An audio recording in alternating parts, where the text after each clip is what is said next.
No.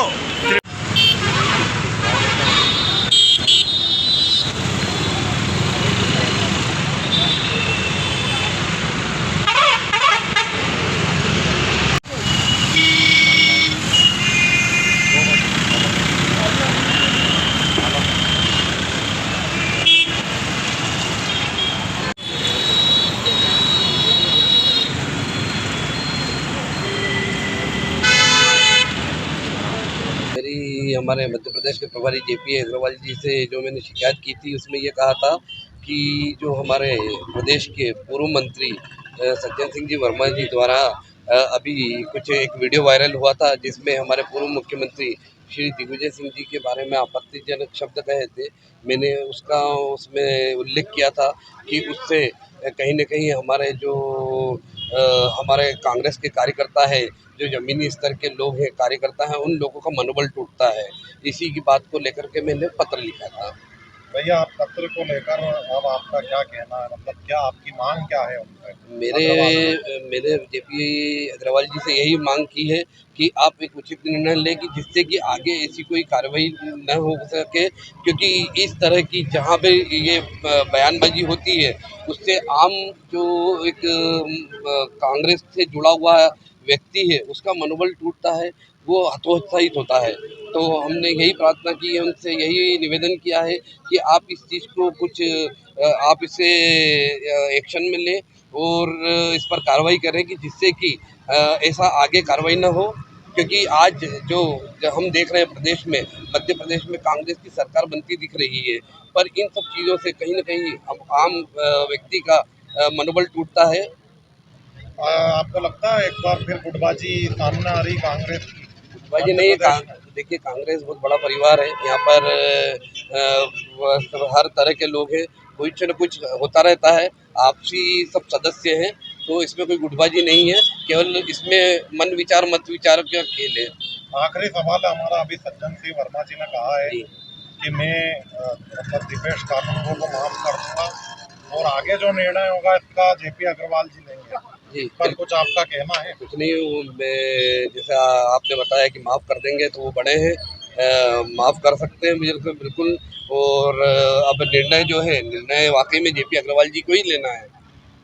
ठीक है भैया, कट करवाएं। घर से पूर्व में भी इस प्रकार के आरडीओ माननीय विधायक जी, पूर्व मंत्री जी के आते रहे। जनमानस में जब हम धरातल पे काम करते हैं कांग्रेस संगठन के बैनर तले पर, तब हमको बहुत शर्मिंदगी महसूस होती है। आम जन कार्यकर्ता ये चर्चा करते हैं कि बार बार ये कब तक चलेगा।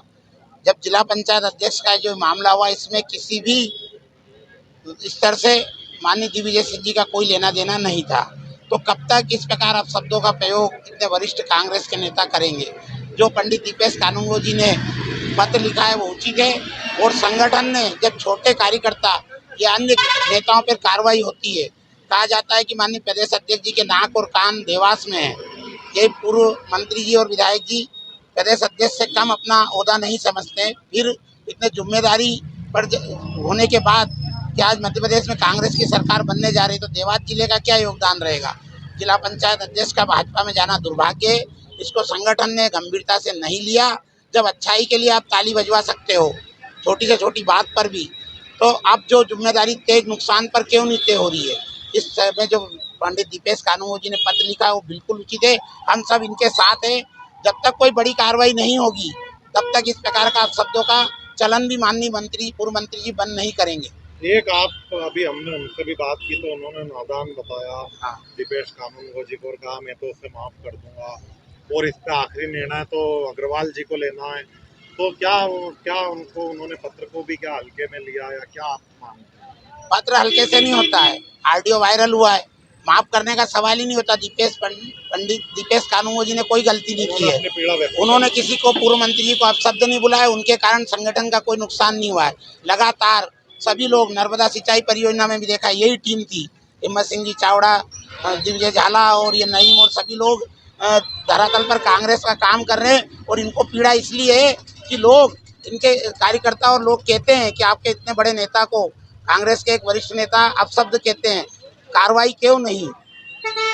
तो मतलब आप की मांग अभी भी यथावत जारी है कि कार्रवाई होना चाहिए? बिल्कुल होना चाहिए। और आगे अग्रवाल जी नहीं सुनेंगे तो हम प्रियंका जी और राहुल जी से भी मिलने का, सोनिया जी तक बात पहुंचाने की कोशिश करेंगे। नाम और आपका पता? पंडित रितेश त्रिपाठी, कांग्रेस का साधारण कार्यकर्ता, जय कांग्रेस विजय कांग्रेस। उनके बाद में आपके कार्यकर्ता दिपेश कानूनगो ने एक पत्र लिखा है। पार्षद भी हैं। देखिए, ये विषय कांग्रेस अध्यक्ष जी यहाँ हैं, इनका सबऑर्डिनेट है। मेरा ख्याल है उसका जवाब कांग्रेस अध्यक्ष जी दे। नादान बच्चा है, हमारी पार्टी का है, और मैं समझता हूँ मैं तो उसे माफ़ करूँगा। उसने उसकी भावनाएं व्यक्त करी हैं, भावनाएं व्यक्त करें। उसमें ये देश अभिव्यक्ति की आज़ादी वाला देश है, तो मुझे उसमें कोई आपत्ति नहीं है। नहीं, उन्होंने लिखा कांग्रेस कार्यकर्ताओं का मनोबल टूट रहा है। तो वो जेपी अग्रवाल साहब जांच करेंगे कि मनोबल उनका टूटा है या किसका टूटा।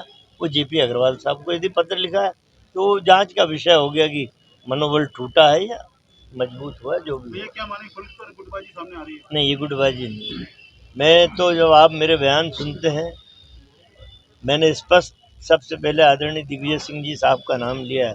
आप लोगों ने मुझसे पूछा है कि आपकी टिकटों का क्या सिस्टम है, कब बटेंगी। मैंने कहा कि अगस्त के प्रथम पखवाड़े में वो 66 सीटें जिन पे दिग्विजय सिंह साहब का दौरा हो गया, मंडलम सेक्टर की बैठक हो गई, नीचे के कार्यकर्ता के साथ बैठक हो गई।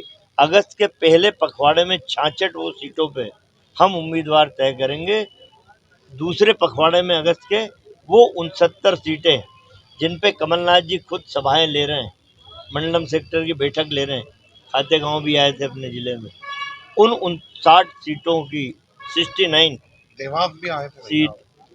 हाँ, वही कह रहा हूँ ना, जो सीटें लगातार हम हार रहे हैं, उन सारी सीटों का अगस्त के सेकंड पर इतनी जल्दी हम टिकट डिक्लेयर कर दें, इतनी जल्दी कभी टिकट कांग्रेस में डिक्लेयर नहीं होंगे। ये हम अभिनव प्रयोग कर रहे हैं ताकि हमारे उम्मीदवार को काम करने का मौका मिले। मैं दिग्विजय सिंह साहब के बारे में ये कहा कि उनकी रिपोर्ट पे ही हम काम कर रहे हैं, उनकी रिपोर्ट पे टिकट। तो गुटबाजी नहीं, गुटबाजी होती तो कमलनाथ जी क्यों उनको ड्यूटी लगाते 66 सीट पे, 69 सीट पे वो खुद क्यों जाते। बचे हुए 95-96 विधायक हैं, उनका थर्ड स्पेल में वो। भाजपा प्रदेश अध्यक्ष वी.डी. शर्मा का भी बयान आया है सामने।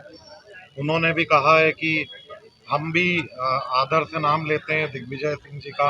हाँ। और जो पूर्व मंत्री सज्जन सिंह वर्मा है, हाँ। उन्होंने इस तरह का जो ऑडियो आया उसके बाद उनकी भी प्रतिक्रिया, कहीं ना कहीं बीजेपी को एक मौका मिला है, क्या आप मानते हैं? ये चुनावी दौर है, विधानसभा ये तो चुनाव। वो भिखारी लोग हैं जो हम कांग्रेस के शब्दों को उछाल के उस पे खेलने की कोशिश करते हैं। ये तो वो हालत है, भिखारी हैं, इनके पास कुछ है नहीं। विकास यात्रा निकाल रहे हैं, अभी औकात पता चल जाएगी। गांव-गांव में जब विकास यात्रा जाएगी, लोग बताएंगे 2018 में भी विकास यात्रा निकाली थी, 2023 में उसी समय नकार दिया, तो अब तुम्हारी दशा क्या होगी। है कि मैं दीपेश कानून को बहुत बहुत बधाई देता हूं कि उन्होंने इस प्रकार की आवाज़ उठाने का साहस देवास में किया है। जिस प्रकार से लिमिटेड कंपनी के नाम पर सज्जन वर्मा जी और मनोज राजन इस देवास में कांग्रेस चला रहे हैं, जिस प्रकार से उन्होंने आज़ादी की अभिव्यक्ति करने का अधिकार किसी को नहीं दे रखा है। कांग्रेस उन्हीं से चालू होती है और उन्हीं पर समाप्त हो जाती है। इसलिए दीपेश कानूनगो जी ने जो बात हम कांग्रेस के वरिष्ठ नेता दिग्विजय सिंह को बिना कारण से अपशब्दों का प्रयोग किया है, ये घोर निंदनीय। और जो उनने आवाज़ उठाई, जो पत्र दिया है, मैं उनके प्रभारी से भी यही कहना चाहूँगा कि उस पत्र पे संज्ञान लें, उस ऑडियो को पूरा व्यवस्थित सुने और उस पर एक्शन लेते हुए इनको कांग्रेस से निष्कासित करें। सज्जन वर्मा जी का आज ये कहना है कि वो तो नादान है और मैं उसको माफ कर दूंगा और पार्टी में कोई अंतर कलह नहीं, ये कहना है सज्जन सिंह वर्मा जी। सज्जन वर्मा जी अब खिसियानी बिल्ली खंबा नोचे की तर्ज पर अब बात कर रहे हैं। अब उनके सुर बदलते नज़र आ रहे हैं। जब आदमी दोषी होता है, जब आदमी सब बातों से समाज के बीच में सारी बातें उजागर हो जाती हैं, तो इस प्रकार के बच्चा है और इसी बात कर रहे हैं। वो पार्षद है, जनप्रतिनिधि है, 5000 लोगों ने उनको चुन कर भेजा है, कोई छोटे मोटे नेता नहीं है। दीपेश कानूनगो जी कांग्रेस के, उन्होंने जो बात की है बहुत ही तर्क संगत और अनुशासन की बात की है। और अगर अनुशासनहीनता किसी ने की है, तो अगर कांग्रेस वाकई कोई संगठन है तो तत्काल सज्जन वर्मा जी को निष्कासित करना चाहिए। एक आखिरी और अंतिम सवाल है भैया, वीडी शर्मा जी के पलटवार पर जब हमने उनसे पूछा तो उन्होंने कहा भारतीय जनता पार्टी तो भिखारी है, कांग्रेस से मुद्दे लेकर राजनीति करती है, कांग्रेस के मुद्दों को पर ही उनकी राजनीति सीमित रह गई है भारतीय जनता पार्टी। मैं पहले भी कहता आया हूँ कि सज्जन वर्मा जी को जीवन में तोल और मोल कुछ भी नहीं है। वो अपने आप को बहुत बड़ा नेता समझ चुके हैं, लेकिन न तो उनके पास सब कुछ बचा है, न उनका आगे जाके हम कुछ बचने देंगे। धन्यवाद।